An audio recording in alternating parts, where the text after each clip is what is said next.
Welcome to my channel. আজকে হবে একটু ভিন্ন রেসিপি। আর এই ভিন্ন রেসিপি হচ্ছে ভর্তার রেসিপি, যেটা শুনলে সবার মুখেই কম বেশি জল চলে আসবে। আর এই ভর্তা তৈরি করার জন্য প্রথমেই আমি কিছু আলু সিদ্ধ করে খোসা ছাড়িয়ে নিয়েছি কিছু সরিষার তেল, একদম খাঁটি সরিষার তেল, কিছু লবণ নিয়ে নিয়েছি। আর হচ্ছে এখানে নিয়েছি বেগুনটাকে আমি সুন্দর করে ক্লিন করে পরিষ্কার করে ধুয়ে নিয়েছি।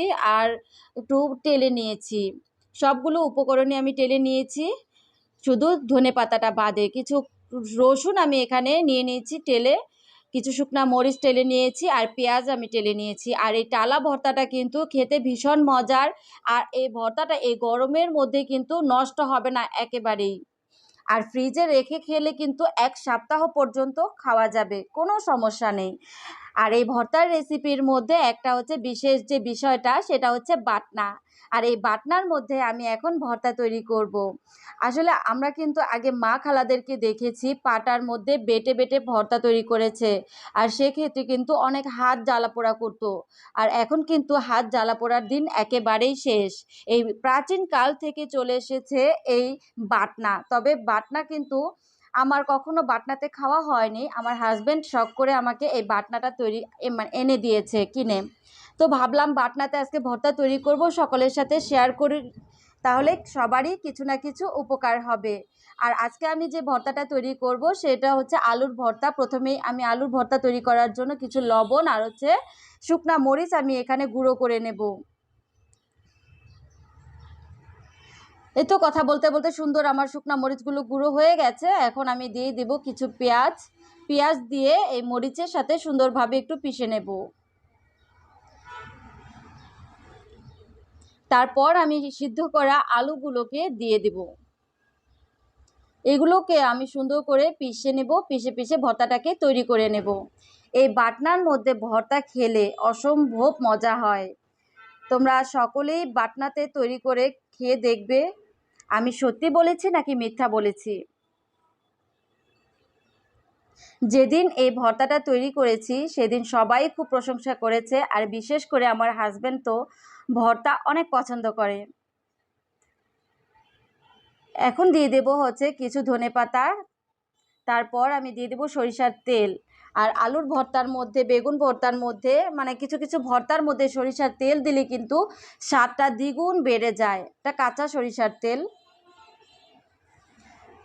এই তো কথা বলতে বলতে আমার আলুর ভর্তাটা একেবারেই কমপ্লিট হয়ে গেছে। দেন আমরা চলে যাব বেগুন ভর্তায়।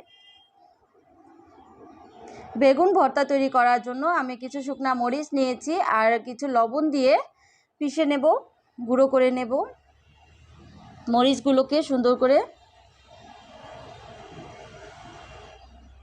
আমি ভিডিওটা একেবারেই স্কিপ করিনি, সবার সুবিধার্থে আমি সুন্দর করে ভিডিওটা সম্পূর্ণটা দেখিয়ে দিচ্ছি।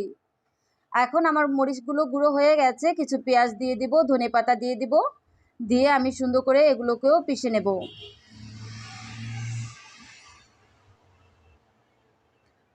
তারপর আমি সম্পূর্ণ ভাজা বেগুনগুলোকে দিয়ে দিব।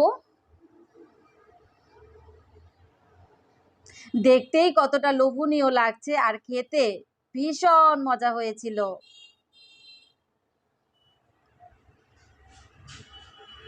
তারপর আমি কিছু সরিষার তেল দিয়ে দিব।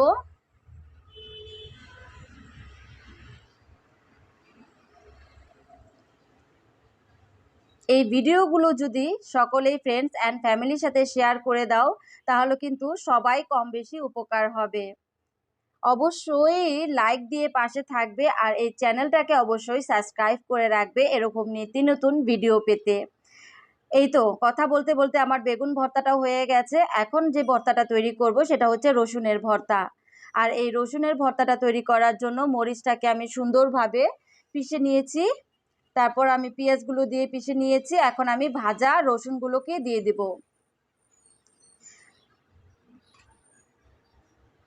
রসুনগুলোকেও আমি সুন্দর করে পিষে নেব।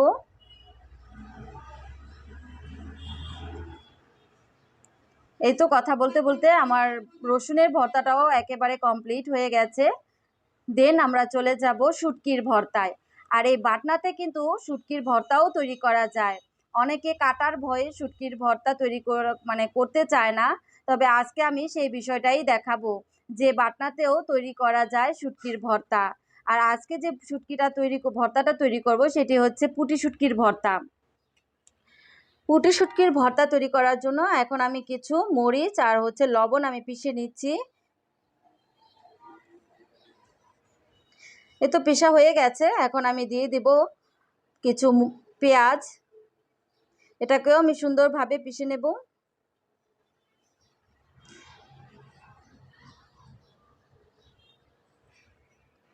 এখন আমি শুটকিগুলোকে সুন্দর করে ক্লিন করে ধুয়ে আমি টেলে নিয়েছিলাম, একটু ভেজে নিয়েছি। এ তো মাথার মধ্যে অনেক কাঁটা থাকে, তাই আমি মাথাটাকে ফেলে দেব। আর মাঝখানের মধ্যে যে কাঁটাটা থাকে, মাঝখানে যে একটা মাছের কাঁটা থাকে, সেটাকে আমি হাত দিয়ে বেছে বেছে ফেলে দেব। একটু ভিডিওটা খেয়াল করে দেখলেই কিন্তু সবাই এরকম শুটকির ভর্তা তৈরি করতে পারবে। একটা কাঁটাও থাকবে না, সবগুলো কাঁটা আমি আস্তে আস্তে বেছে ফেলে দেব।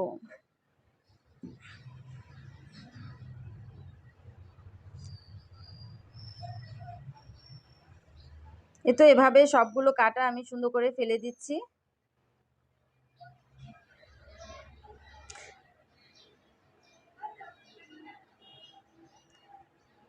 কাঁটাগুলো আমার ফেলে দেওয়া হয়ে গেছে, তো ফেলে দিচ্ছি। এখন আমি ভর্তাটাকে সুন্দরভাবে তৈরি করে নেব।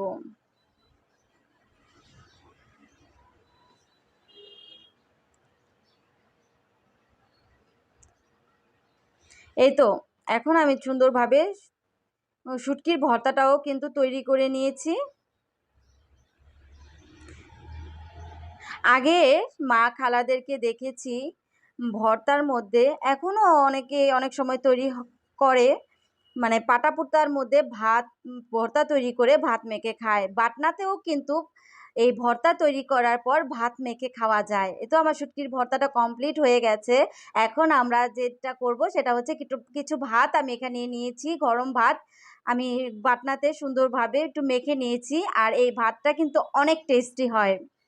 এই তো আমার ভর্তাগুলো একেবারেই রেডি। আর আমি আজকে 4 রকমের ভর্তা তৈরি করেছি। আলুর ভর্তা, বেগুন ভর্তা, শুটকির ভর্তা আর হচ্ছে রসুনের ভর্তা। এই ভর্তাগুলো কিন্তু তৈরি করে আমি অনেক প্রশংসা কুড়িয়েছি। আমার হাসব্যান্ড খেয়ে অনেক প্রশংসা করেছে। আর একেবারে মুখে লেগে থাকে এরকম ভর্তা। আল্লাহ হাফেজ।